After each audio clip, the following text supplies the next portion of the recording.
Кебіннің тарихы. Авторы Санжар Керімбай. Мақала автордың «Өмірге ғашық болу» кітабынан алынды. 1999-дың көктемі. Мен Қарасудағы медресеге жиі барып, жария зікірден қалмайтын кезім. Сол жерде оралдық Санат атты жігітпен жақсы дос болдым. Ол молда болатын. Бірде Санатқа: «Сәке, осымен мәйіт жуып көрмекпін.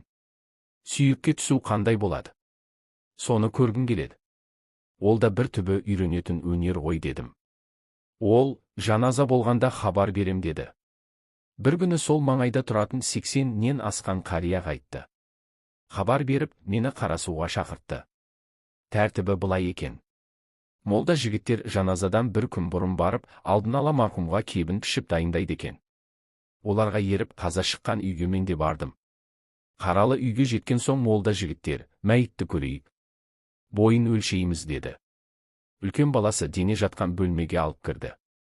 Екі жігіт марқұмның денесін әрі-бері аударып қарап жатыр. Қасындағы Қанат деген молда жігіт тақуа кісі болыпты. Соғысқа да қатысқан екен. Соғыста оразасын үзбеген деп айтып жатыр балалары. Сыр кезінде де өкіметтен тығылып өлгенше намаз оқып, ораза ұстапты. Сандығында ескіше жазылған кітаптар толып жатыр деді де: «Сәке, жолыңыз болды. Тақуа адамды жуындырамыз ертең. Бұл жақсылық. Көрдің бе, денесі дымда иістенбеген. Болмаса, ауа райы ыстық. Қарттың жүзіне қара. Нұрланып жатыр. Бейне бір тірі кісі сияқты. Тақуа адамды жуындырған әрі жағымды, әрі сауапты істеді. Расында да маған мәйіт қорқынышты көрінбеді. Қария ұйықтап жатқан кісі сияқты. Соғыста бір санына снарядтың жарықшағы тиіп, жарты етін жұлып кетіпті. Молдалар денені көріп болған соң, кеттік ішке» деді. Үйге кірген соң балалары бір құшақ ақ шыт мата алып келді. Мен матаның қомпиған көлеміне қарап, ішімнен бір адамды кебіндеуге осынша мата кете ме екен деп ойладым. Екі жігіт нағыз молда екен. Өз істерінің хас шебері. Шытты алды да қайшымен сатырлатып тесе бастады. Бұл тесіктермен жіп өткізіп байлайды екен. Екі шетінен жіңішкелеп жыртып, кебіннің өзінен қалың жіптер жасап жатыр. Мен: «Бұл не үшін?» дедім. Олар: «Шарты солай. Адам ахиретке бұл дүниеден бір сабақ жіпте алмай кету керек. Сондықтан кебін тіккенде ине мен жіп араласпайды. Қайшымен қиясың, қайшымен тесесің. Шыттың өз жібін өзіне жаратасың» деп кебін пішіп жатыр. Қарап тұрсам, кебіннің саны 3-ке жетті. «Неге 3-еу?» дедім. «Екеуі іш көйлек. Кейде мәйкісі деп те атай береміз. Іш киім сияқты ғой. Ал мына оратылған 3 белбеу денені 3 жерден буу үшін керек» деді. Сосын матадан мәйітті жуындыратын қолғаптар жасай бастады. Оны да бір сабақ жіпсіз жасап шықты. Олардың өнері мұнымен де бітпеді. Енді олар жыртылып алынған бір жапырақ матадан шиыршықтап жазатын қалам сияқты жіңішке заттар жасады. «Мынау не?» дедім. «Мынау тісін тазалайтын шөткасы. Ана екеуі мұрынды тазалағыш. Ал ана екеуімен құлағын тазалайды. Орысша айтқанда ухочистка» деді. Ондай заттарды бірінші рет көріп, бірінші рет естідім. Екі жігіт кебіндерді бүктеп, бірінің үстіне бірін жинай бастады. Астында жалпақ 3 кебін жатыр. Сосын белбеулер. Одан кейін қолғап. Ең соңынан тісімен құлағын тазалайтын бұйымдарын қойды да, балаларын шақыртып көрсетті. Марқұмның соңғы бұйымдары пирамида сияқты қаланып қалды. Ертесіне мәйітті жуындыру басталды. Екі молда ісіне барынша ыждахатпен кірісті. Дененің жуылмаған жері қалмады. Сабындап көпіртіп, сапалы шомылдырып, денені жарқыратып шығарды.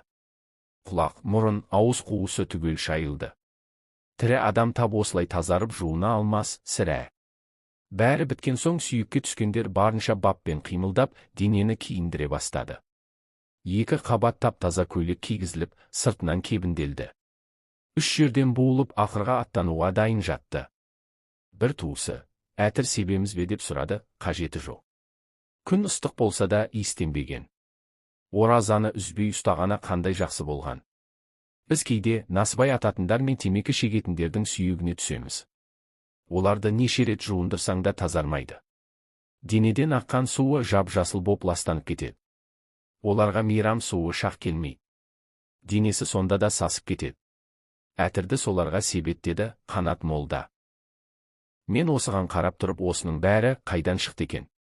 Марқұмды бір сабақ жіпсіз шығарып салуды қайдан үйренді екен? Неге 3 қабат киіндірді деп ойлап кеттім. Осыған дейін жалаңаш адамды бір қабат матамен кебіндеп жерлейді деп келіппін. Адамды не себепті 3 қабат етіп кебіндейтінін арада 15 жыл өткен соң салт дәстүр сөйлейді кітабын жазып жүрген кезде бірақ білдім. Оның да өте қызық аңызы бар екен. Оқиға қадым дәуірінде болған. Ұлық Алла Адам ата мен Хауа анаға бидай ағашын жеуге тыйым салады.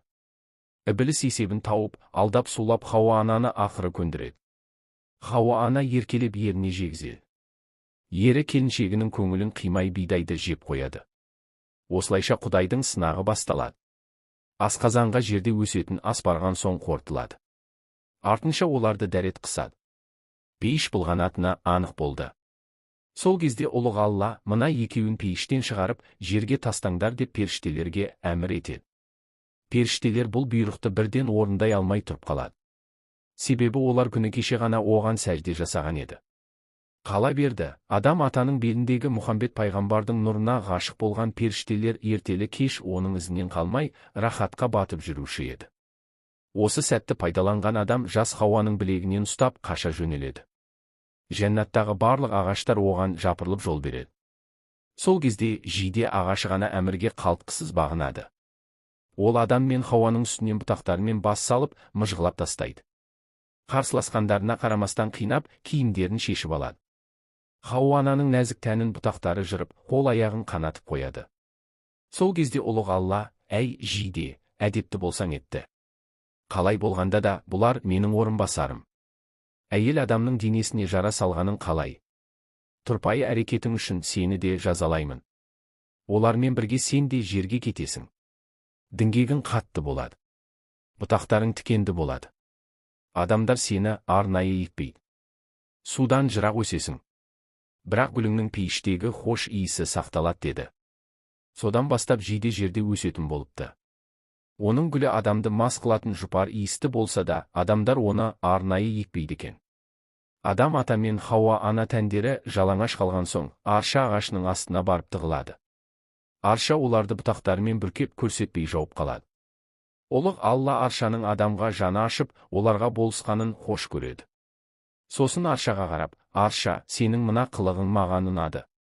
Бөтенге жаны ашып, жапа шеккенге болысу менің сүйетін ісім. Сондықтан саған ерекше қасиет берем. Бұтағыңа 1001 шипа дартам. Бұтағыңды отқа жақса, сенің түтініңнен жын сайтан тұншығатын болсын деді. Содан бастап арша ерекше қасиетті ағашқа айналыпты. Адамдар аршаның бұтағын отқа жағып, отбасы ошақ қасынан жын сайтандарды аластап қуатын болыпты. Содан не керек, Алланың әмірі екеу болмайды. Адам ата мен Хауа ана жерге барып, азапты өмірлерін сүруге кетуге амалсыз көндігіп тұрады. Олар жалаңаш болғандықтан, әуретті жерлерін қолмен жауып, қатты қысылып, ұялып тұрды. Осы кезде інжір ағашы оларға өзінен жапырақ беріп жатып, әй Адам, мына 3 жапырақты ал. Үстіңе көйлек тігіп киерсің. Алланың халифасына жалаңаш жүрген жараспайды.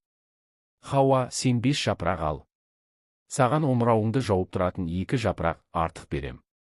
Әуретің жабық жүрсін, ұят болады дейді. Олар сол кезде ғана жалаңаш тәндерін жапырақпен жауып, шыдатпай бара жатқан ұяттың азабынан құтылды. Ұлық Алла олардың осы інжір берген киіммен жерге түсіп, дүние тіршілігін бастауына рұқсат етті. Ұлық Аллаға інжірдің мына мейірім шапағаты қатты ұнады. Алла тағала, інжір, ісіңе ризамын. Мен мейірім шапағат еткенді жақсы көретін, рахымды кең Құдаймын, маған сенің жұмсақтығың ұнады. Адамға жаның ашып, оларға болысқаның үшін саған да айрықша қасиет бітірем. Адам ұрпағы сенің жемісіңді аршымай жесін. Қабығыңда, дәнегіңде 1001 дертке шипа болсын деді. Содан бастап інжірдің жемісі адамзат үшін ең дәмді, ең пайдалы жидектің түріне айналды. Осылайша Адам ата жер бетіне 3 қабат киіммен келді. Хауа ананың үстінде 5 қабат көйлегі ғана болды. Олар өлгенше осы киімді үстерінен тастамады. Дәм тұздарымен көрер күндері таусылған соң, олар бақиға аттанды. Ұрпақтары оларды әу баста пейіштен киіп келген киімдерімен шығарып салды. Содан бастап ер адамды 3 қабат етіп, әйел баласын 5 қабат етіп кебіндеу салтқа еніпті.